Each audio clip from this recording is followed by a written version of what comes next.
Good morning, JRC. It's Monday morning, June 1st, and I want to say really clearly and loudly, Black Lives Matter. Yesterday, I stood in the streets with 10,000 Evanstonians and my daughter in a remarkable outcry of protest and courage and rage and grief. Organized by our Evanston youth, by recent graduates of ETHS, we stood in the streets and we chanted and we cried and poured out the shame and the outrage that is here. It was a peaceful protest. It was a necessary protest, and it can't just happen once. I know a lot of us are feeling vulnerable and scared and hurting and watching our country and our cities and our neighborhoods devolve and feeling incredibly fearful, not safe.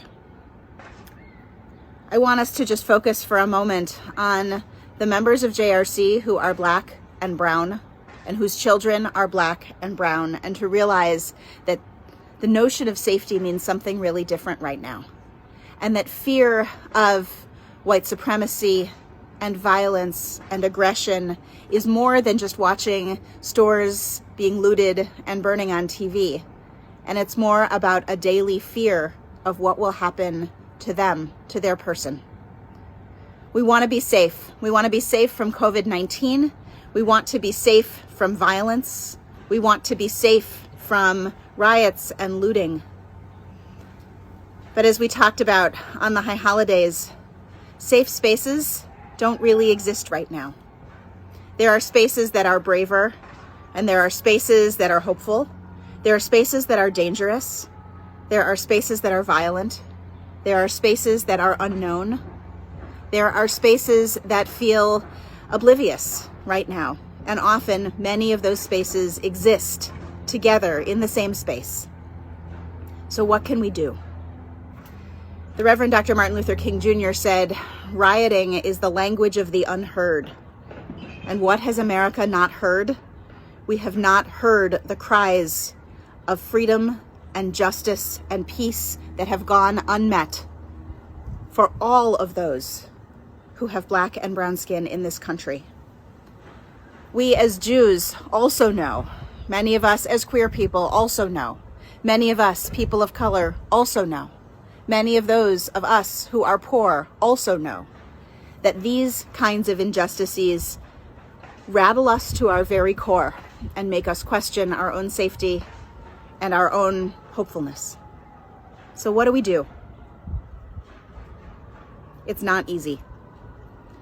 One of the first things we do is to feel the pain, to feel the hopelessness, to feel and to see and to really witness what does it mean to be in danger? What do these injustices look like? What is risk, even when it comes at putting our own selves, who are safer, on the line? We can donate with our resources, with our funds. I encourage you to post in the chat below the places that you want to donate to. Bail bonds for those who were arrested because the city was shut down and they couldn't get home after curfew was announced so late. We can donate money to the organizations that create these peaceful protests, that create more justice. We can sign petitions. We can call our police departments and our governments. We can demand action. And the most important thing we can do is to open our eyes and not let despair and fear be the thing that rules us. It's so easy to turn on the news and feel scared. We look to each other. We look to our community. We look to the helpers, like Mr. Rogers says, and we say, we take to the streets. We get on the phone.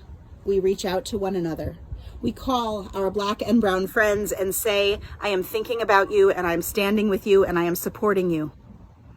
And we keep working, because this has to end, and we must make it end.